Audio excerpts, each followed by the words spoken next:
This is Jed Wrestling here, back with some more weekly wrestling news. This is a weekly installment, of course, where we look at the hottest news stories of pro wrestling over the past 7 days. Minor stories, major stories, we cover it all, including AEW All In.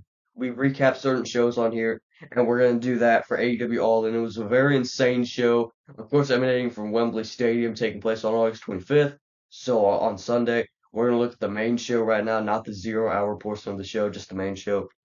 The BCC, Claudio Castagnoli, Wheeler Yuta, and Pac defeated the Patriarchy and the House of Black in a London ladder match for the AEW Trios Championships.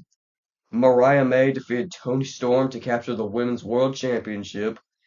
Hook defeated Chris Jericho to regain his FTW Championship. Wrong decision. We had so much more to learn from the learning tree as FTW champion, in my opinion. The Young Bucks defeated FTW and the Acclaim to retain their AEW Tag Team Championships.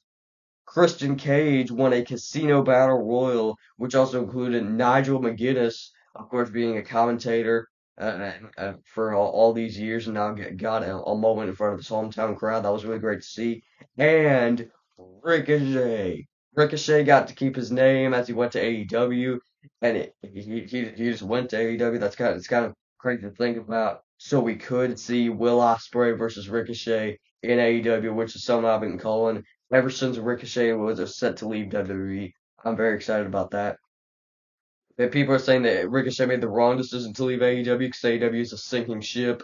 But I still think Ricochet and AEW could do a lot of good things for the company.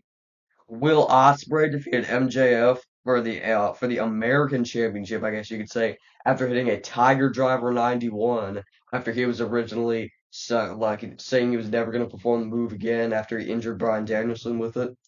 Mercedes Moné defeated Britt Baker to retain her AEW TBS Championship. I would have liked to have seen a title change.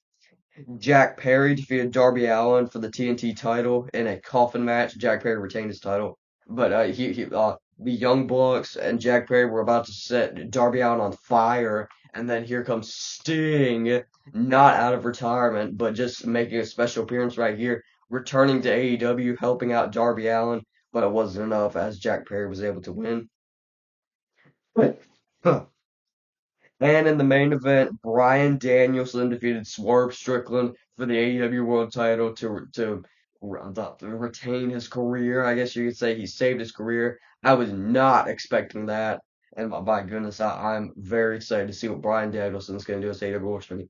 Does he vacate it though?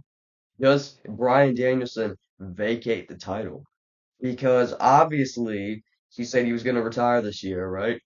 So he said this was his last year as a full-time wrestler. Does he defend it on a part-time schedule? Does he have a really short reign with the belt? Or does he vacate the belt? I hope he does not vacate the belt because he deserves that belt, dude. This is his first title that he's won in all of AEW, which is absolutely criminal in my opinion. So Bryan Danielson deserves that title without a doubt. Soraya had a post-show meltdown. Of course, she was on 0 Hour, I believe, when Jamie Hayter made her return. Of course, that excuse me.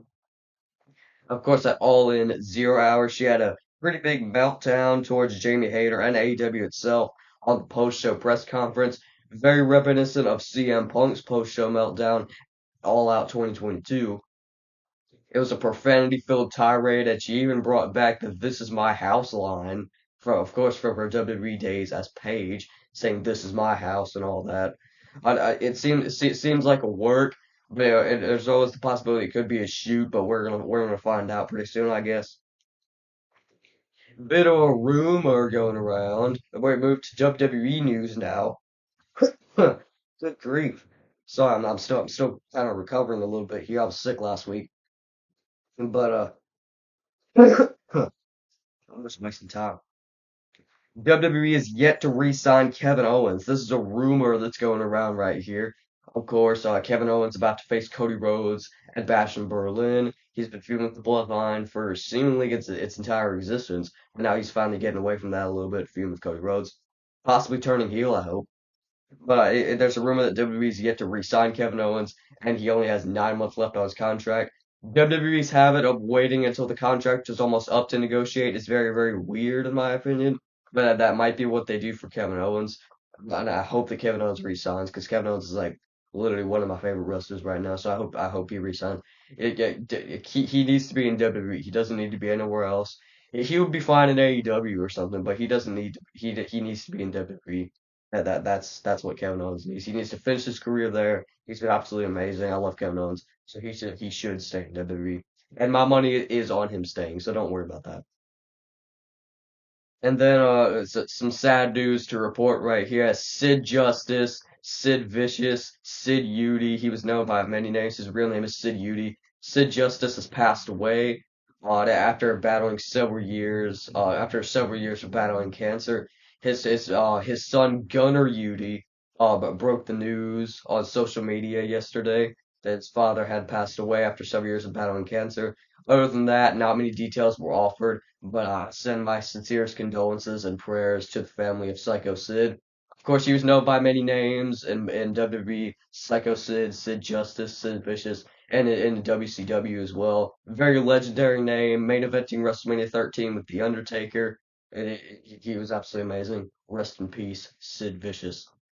But yes, that has been a weekly wrestling news for this week. I hope you enjoyed. I'm sorry about my cough, but yeah, All In was absolutely insane. I hope Kevin Owens resigns. Rest in peace, Sid Vicious. Jed Wrestling.